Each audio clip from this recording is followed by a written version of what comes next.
Hello అందరికీ నమస్తే, welcome to అత్తమ్మ రుచులు. ఈ రోజుటి వీడియోలో ఎంతో టేస్టీగా ఉండే బెండకాయ పులుసు ఎక్కువ హడావుడి లేకుండా సింపుల్గా చూపించబోతున్నాను. ఇక అన్నం మొత్తం జుర్రేస్తారండి ఈ పులుసుతోనే, అంత బాగుంటుంది. మరి ఇంత టేస్టీగా ఉండే బెండకాయ పులుసు ఏ విధంగా తయారు చేసుకోవాలో ఈ రోజుటి వీడియోలో చూసేయండి, మిస్ అవ్వద్దు.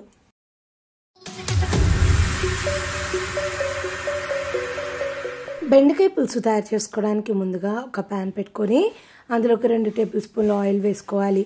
ఆయిల్ కొంచెం హీట్ అవ్వగానే ఆవాలు, శనగపప్పు, మినపప్పు, జీలకర్ర వేసుకొని ఒక ఎండుమిరపకాయ కూడా వేసుకొని తాలింపు పెట్టుకోవాలి. తాలింపు ఇలా వేగగానే ఇందులోకి ఒక పెద్ద ఉల్లిపాయని సన్న ముక్కలుగా కట్ చేసుకొని వేసుకుంటున్నాను. అలానే 2 పచ్చిమిరపకాయలని నిలువుగా చీల్చుకొని వేసుకుంటున్నాను. ఇప్పుడు కారానికి తగినన్ని మీరు పచ్చిమిరపకాయలు ఎక్కువ కావాలి అనుకుంటే కూడా వేసుకోవచ్చు. పులుసు బాగుంటుంది. పులుసులో మనకి పచ్చిమిరపకాయలు ఉడికితే ఇంకా బాగుంటాయి. ఇప్పుడు ఇందులోకి ఫ్రెష్గా దంచిన అల్లం వెల్లుల్లి ముద్ద వేసుకుంటున్నాను.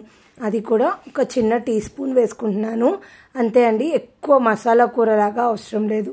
ఇలా అల్లం వెల్లుల్లి వేసుకోవడం వల్ల టేస్ట్ బాగుంటుంది. ఇది వేగగానే ఇందులోకి నేను ముందుగా కట్ చేసుకున్న 1/2 కేజీ బెండకాయ ముక్కల్ని ఇలా 1 ఇంచ్ ముక్కలుగా కట్ చేసుకున్నాను. ఆ ముక్కల్ని వేసేసుకొని ఇలా కలిపేసుకొని ఒక 2-3 నిమిషాల పాటు ఆయిల్లో ఫ్రై చేసుకుంటున్నాను.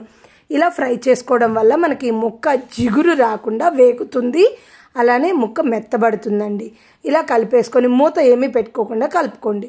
ఇలా ఒక 2-3 నిమిషాల తర్వాత ఇలా బెండకాయ వేగిన తర్వాత ఇందులోకి 2 పండు టమాటాలని వీలైనంత సన్న ముక్కలుగా కట్ చేసుకొని వేసుకొని ఇలా కలిపేసుకొని టమాటా మొత్తం గుజ్జులాగా మెత్తగా అయ్యేంత వరకు ఇలా మూత పెట్టుకొని ఉడకపెట్టుకోవాలి. ఒక్కసారి మూత తీసి చూసారు కదా, మనకి టమాటా అయితే మెత్తగా గుజ్జులాగా ఉడికిపోయింది. ఇలా బాగా కలిపేసుకుంటే మనకి ఇదే అండి పులుసు కూడా కొంచెం థిక్గా వస్తుంది అనమాట, నీళ్ళగా చారుగా రాకుండా. ఇప్పుడు ఇందులోకి రుచికి సరిపడా ఉప్పు, 1/2 టీ స్పూన్ పసుపు, రుచికి సరిపడా కారం వేసుకోవాలి. ఇలా ఉప్పు, కారం, పసుపు కూడా బాగా కలిసేలాగా కలిపేసుకొని 1 నిమిషం పాటు ఫ్రై అవ్వనివ్వాలి. బాగా కలుపుకోవడం వల్ల మనకి ఎక్కడ గడ్డలు లేకుండా మంచిగా కలిసిపోతాయి. ఇలా కలిసిన తర్వాత ఇప్పుడు ఇందులోకి నేను చిన్న కమలాపండు అంత సైజు చింతపండు నానపెట్టుకొని ఇలా పులుసులాగా తీసేసుకున్నానండి. డైరెక్ట్గా ఆ పులుసును పోసేసుకొని ఇంకా ఒక్కసారి బాగా కలిపేసుకోవాలి. ఇలా కలిపేసుకోవడం వల్ల మనకి అన్నీ బాగా ఆ పులుసులోకి కలిసిపోతాయి. ఇప్పుడు మనం మూత పెట్టుకొని మీడియం ఫ్లేమ్లో స్టవ్ని పెట్టేసుకొని ఇంకా మూత పెట్టేసుకొని ఉడకబెట్టుకోవాలి.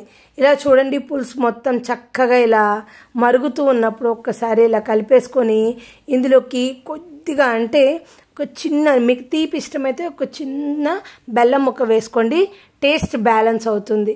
తర్వాత ఇందులోకి నేను ధనియాల పొడి ఒక 1/2 టీ స్పూను, వేయించిన జీలకర్ర పొడి ఒక 1/2 టీ స్పూన్ వేసేసుకొని ఒక్కసారి కలిపేసుకున్నానండి. ఇంకా మనకి కూర చూడండి ఎంత కమ్మగా గుమగుమలాడిపోతూ ఉంటుంది. ఫైనల్గా కొత్తిమీర వేసేసుకొని స్టవ్ ఆఫ్ చేసేసుకున్నాను. అంతే అండి, ఎంత సింపుల్లో చూసారా, గుమగుమలాడే మన బెండకాయ పులుసు రెడీ అయిపోయింది.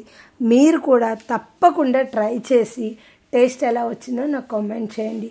అలానే నా ఈ వీడియోని లైక్ చేయడం, మీ ఫ్రెండ్స్ అండ్ ఫ్యామిలీ మెంబర్స్కి షేర్ చేయడం, నా ఛానల్ని సబ్స్క్రైబ్ చేయడం మర్చిపోకండి. Thank you for watching.